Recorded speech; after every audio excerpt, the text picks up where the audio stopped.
دیکھیں، بظاہر تو ہم اپنے آپ کو ایک تعلیم یافتہ انسان ہونے کا دعویٰ کرتے ہیں۔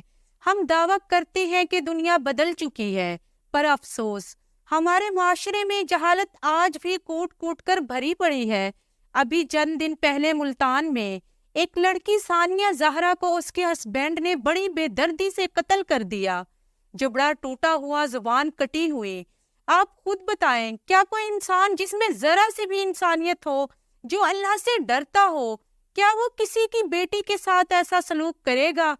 کیا فائدہ ایسی تعلیم کا، یونیورسٹیز اور کالجز کا، جو ہمیں ایک عورت کی عزت کرنا نہیں سکھا سکتے؟ یہاں پر غلطی ماں باپ کی بھی ہوتی ہے۔ اپنی بیٹی کے لیے جب رشتہ دیکھتے ہیں، لڑکے کے اخلاقیات کیسے ہیں، لڑکا دین کے معاملے میں کیسا ہے، وہ صرف ترجیح دیتے ہیں لڑکے کے سٹیٹس کو، بینک بیلنس کو۔